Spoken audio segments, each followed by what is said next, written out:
Pagi, selamat pagi. Terima kasih ibu-ibu sekalian. Alhamdulillah pagi ini ibu-ibu PKKMB 1 sekalian dipimpin oleh Ibu Ketua PKK kita Ustaz Brenda. Ada Bu Vivit juga mewakili Bu Arman selaku Ketua RT Yani Adelia. Kalau di sini saya dipanggil Febri, tapi kalau di pekerjaan saya dipanggilnya Adel biasanya Bu.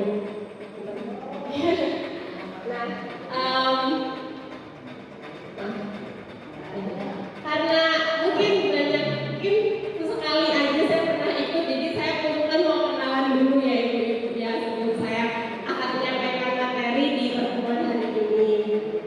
Jadi saya warga RT 1, jadi gengnya Bu Vivin ini, gengnya Bu Vivin, Bu Arman, Bu Rosto, Bu Bambang, sampai Pak Bu Suhud, Bu Fatimah, semuanya ada di sini.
judulnya itu Semangat Ngonten. Ini buku karya dari Anissa Septiani. Jadi itu tentang semangat ngonten. Nah, kenapa saya milih ini? Itu juga karena saya terinspirasi ternyata di RW1 ini ada konten kreator yaitu Bu Ita.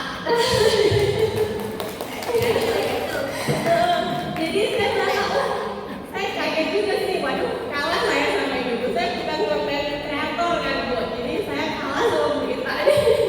Dan saya terinspirasi semangat bikin konten kayak Bu Ita kayak gitu. Makasih ya Bu Ita udah menginspirasi. Keren banget Bu Ita, saya lihat di YouTube-nya sampai udah bikin 2.700 video. Masya Allah, banyak banget. Keren untuk konsistensinya. Hingga hari ini saya akan berbagi. Mungkin semoga kali aja menginspirasi, kalau bukan untuk ibu, mungkin untuk anak-anak ibu. Oke. Nah, saya akan mulai dari tentang kenapa kok konten gitu. Kalau Bu Ita, kenapa Bu Ita kok bikin konten? Mungkin boleh cerita nggak? Suka bikin konten dulu. Alhamdulillah, terima kasih kesempatan yang diberikan Mbak Febri kepada saya. Saya awalnya nggak niat bikin konten. Saya itu senangnya video, moto, menyimpan foto-foto kegiatan yang pernah saya lakukan. Terus kok katanya itu namanya konten, oh gitu itu konten kan gitu. Ya sudah saya mengalir aja, jadi saya cuma buat video, aku simpen gitu kan. Ternyata sekarang bisa di-share juga di YouTube, bisa di Instagram ataupun di TikTok. Ya hitung-hitung nyimpen nyimpen dokumen tidak ke HP lagi, jadi memori HP bisa berkurang. Alasannya cuma itu aja. Nah kok ternyata bisa dapat duit, ya mudah-mudahan aja bisa gitu ya. Tapi yang pasti saya nyimpen kenangan itu aja udah seneng. Tujuannya cuma itu aja. Terima kasih Mbak Febri. Makasih banyak Bu Ita. Boleh tepuk tangan nggak Bu? Ya, jadi memang konten kalau dari saya mengamati, mungkin ada beberapa teman saya juga konten kreator gitu. Mungkin kayak Bu Ita juga tadi, saya mengamati memang orang biasanya konten untuk arsip gitu, arsip kenangan gitu, dan bisa dilihat lagi. Dan ternyata dilihat lagi ini nggak cuma sama ibu sendiri gitu, bisa jadi dilihat lagi sama anak ibu gitu. Mungkin kalau kelak suatu hari udah tidak ada, itu bisa mengenang memori dengan lihat itu gitu. Karena banyak sekarang orang tua muda yang konten anaknya gitu, tapi untuk memang untuk anak itu lihat nanti di masa depan gitu. Kalau ada yang memang untuk eksistensi diri, kemudian ada yang untuk berbagi informasi, berbagi ilmu, tapi ada juga ternyata yang untuk cari uang gitu. Nah, kalau buku yang saya baca, kebetulan penulisnya ini dia seorang konten kreator dan dia memang motivasinya konten itu adalah untuk cari uang gitu. Jadi di buku itu dia cerita dengan jadi konten kreator dia tuh bisa mencapai mimpi-mimpinya dari yang dia tuh dulu seorang karyawan biasa, gajinya di bawah UMR Jakarta, kemudian dia dari ngekos 50.000 sebulan dia jadi bisa beli rumah, dia bisa beli mobil, dia bisa ngekolahin anaknya di sekolah internasional dan sebagainya. Jadi banyak mimpinya dia capai dari bikin konten gitu. Kayak emangnya konten itu bisa dapat uangnya seberapa gitu. Di buku itu dia cerita gitu, dia sekali posting Instagram story gitu ya Bu, itu dia bisa dapat 4,5 juta dari satu endorsement saja gitu. Jadi memang konten ini ada uangnya gitu. Nah, apa sih konten kreator gitu ya? Konten kreator itu adalah seseorang yang membuat dan membagikan berbagai jenis konten di platform digital. Misalnya di media sosial, di blog, YouTube, kemudian podcast atau website. Konten yang dibuat itu bisa berupa tulisan, gambar, video kayak berita atau kombinasi dari berbagai format itu. Tujuannya bisa untuk mengedukasi, menghibur, menginspirasi atau mempengaruhi audiens. Nah, konten kreator ini akan bisa bekerja sama dengan brand atau perusahaan untuk membuat konten promosi produk. Dari yang saya baca, ternyata Bu, konten kreator itu ada 2 tipe gitu. Jadi kita tadi kan sempat kayak curhat kan ya Bu, saya bikin konten aja terus nggak tahu cara bikinnya gimana gitu. Ternyata konten kreator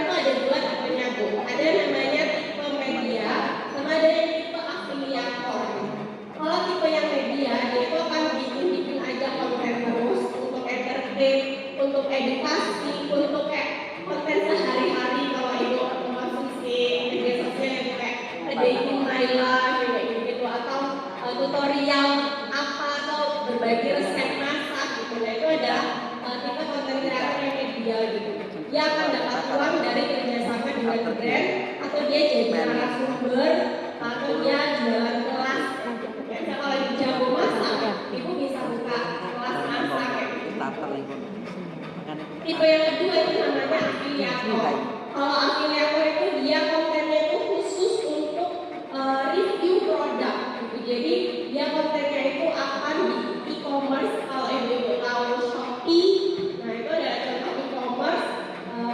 Mungkin anak-anak itu yang banyak tahu juga.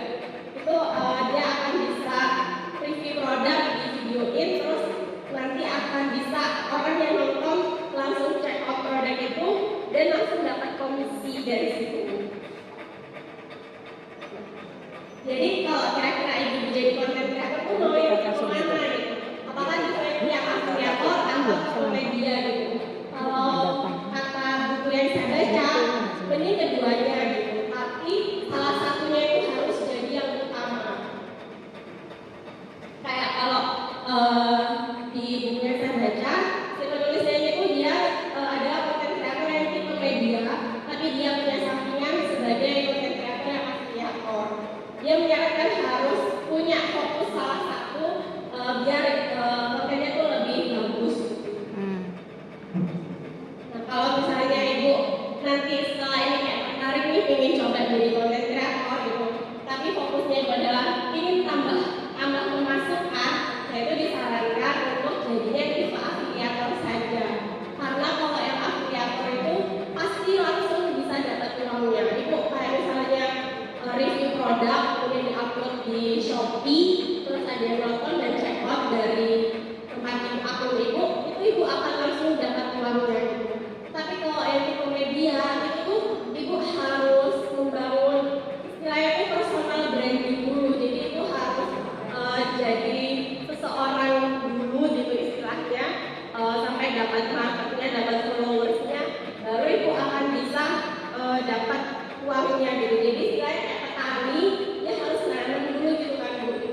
Kadang akan bisa gagal panen gitu kan. Nah itu kalau media seperti itu. Tapi kalau sekali berhasil kan panennya juga langsung banyak kayak gitu. Ini ada di buku ini juga ada dikasih rekomendasi akun-akun yang kalau ibu mau belajar jadi konten kreator yang tipe afiliator, kita bisa tinggal lihat aja gitu ya siapa akunnya siapa. Kayak kalau di TikTok ada Teh Neno, kalau di Shopee ada Min Saloma, itu bisa dijadikan inspirasi bikin video seperti apa gitu. Atau kalau mau belajar di buku ini juga ada diberi rekomendasi, kita bisa buka di YouTube-nya siapa atau Instagram-nya siapa gitu. Tapi kalau fokus ibu jadi konten kreator adalah bukan buat uang aja, tapi ingin berbagi, asik kenangan dan sebagainya, ibu ini menyarankan jadi tipe konten kreator yang media gitu. Karena konten ibu itu akan menghasilkan suatu dampak yang bermanfaat bagi orang lain. Baru akhirnya mungkin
dari keseharian bekerja itu juga bisa jadi konten. Kayak mungkin Bu Titin sebagai guru, saya yakin banyak banget kejadian di sekolah sehari-hari yang kepala siswa kayak itu bisa di-share kayak gitu. Jadi itu pun juga bisa jadi konten gitu. Nah, atau kadang ada yang malu lah dan takut jelek gitu. Ternyata kata buku ini nggak ada konten yang jelek. Post dulu aja, posting saja dulu, evaluasinya kemudian. Karena istilahnya kayak konten itu belum akan dikatakan jelek kalau belum diposting gitu. Jadi posting saja dulu, nanti dievaluasi baru kita bisa nilai jelek apa enggak. Nah di buku ini juga ada untuk gimana cara mengevaluasi konten itu jelek apa enggak. Tentu masih banyak alasan-alasan lainnya gitu ya, tapi saya habis membaca buku ini tuh saya merasa ada banyak jawaban atas hal-hal yang menghambat semangat untuk coba jadi konten kreator gitu ya. Jadi kayak misalnya di buku ini ada tentang gimana sih pemula itu sebaiknya konten di platform apa dulu nih, kemudian format konten itu seperti apa, dan apa namanya gimana alurnya bikin konten itu bisa jadi uang kayak gitu. Itu di buku ini tuh dibahas semua gitu. Jadi mungkin kalau ibu tertarik, aku cuma share info aja sih Bu, karena kebetulan saya habis beli bukunya kan dengan keterbatasan waktu di sini dan bukunya memang banyak. Nanti mungkin kalau ibu ada yang tertarik bisa beli buku ini, ada di link berikut, bisa di scan juga gitu. Atau nanti linknya kalau belum di share saya akan bisa share di WhatsApp gitu ya. Harganya memang lumayan sih, 179.000 gitu. Apa namanya, kemarin saya dapat diskon 40.000 pakai apa, pada diskonnya peluang gitu. Nanti bisa dicoba kalau ibu tertarik. Mungkin bisa dibaca bareng sama anak gitu. Dan kebetulan bukunya digital, bukunya Bisa difotokopi. Iya. Kaisa bisa difotokopi itu kok. Jadi memang dia udah Di sini RT. ininya lah. Gitu lah soalnya semuanya di sana. Jadi saya cuma share sekilas aja, ada anak ibu atau ibu sendiri yang tertarik gitu ya untuk nyoba, penasaran konten kreator itu apa dan gimana, mungkin bisa baca ini. Karena saya kebetulan juga, karena sekarang saya sering bercanda dengan teman-teman, saya ini sekarang pensiunan gitu, karena saya pensiun gini. Jadi saya juga lagi iseng-iseng selain bantu usaha suami, saya lagi pengen belajar juga. Makanya saya baca ini bagus isinya, jadi hari ini saya share di sini sama ibu-ibu. Semoga bisa bermanfaat. Ibu-ibu mungkin jadi tertarik jadi konten kreator, ya kayak cerita dengan dan pengalaman ibu tuh bisa jadi kenangan dan pelajaran buat keluarga orang lain, dan ya waktu luang itu tuh bisa dikonversi jadi uang gitu. Oke, itu saja ibu-ibu. Terima kasih banyak. Assalamualaikum warahmatullahi wabarakatuh. Terima kasih Mbak Febri atas sharingnya. Semoga bermanfaat untuk ibu-ibu semua. Terima kasih atas sharingnya. Terima kasih ibunya. Assalamualaikum Mbak Febri. Waalaikumsalam Bu Tita. Alhamdulillah, apa kabar hari ini? Alhamdulillah baik Bu. Alhamdulillah, pagi ini kita ada pertemuan PKK RW di Balai RW 1 Kalisari. Mbak Febri ini mau memberikan materi apa hari ini untuk kita ini? Materi tentang judulnya saya kasih judul ibu-ibu konten kreator, why not gitu. Waduh, alhamdulillah, ibu-ibu konten kreator, alhamdulillah luar biasa. Jadi kita bisa yang suka moto-moto, yang suka buat video, kita bisa arsipkan, dokumentasikan apa yang kita pernah alami. Kita mungkin pergi ke mana, ke luar kota, ataupun ada kegiatan apa, kita bisa adminkan, arsipkan kegiatan kita ya. Thank you Mbak Febri untuk sharingnya, nanti aku tunggu sharingnya. Jangan lupa ikuti terus Kita KD Channel, jangan lupa subscribe, like, comment Kita KD Channel. Thank you. Mbak Febri, terima kasih tadi udah sharingnya. Terima kasih kembali. Iya, sukses terus. Mas Kiki juga sukses terus. Amin. Mas Kiki sukses terus dengan lightingnya. Amin. Ya, semoga makin sukses. Amin. Semoga aku ada kesempatan bisa memakai untuk acara-acara membuat lighting yang bagus dibantu Mas Kiki. Mana Mas Kiki? Thank you Mas Kiki. Ya, Oke. Thank you.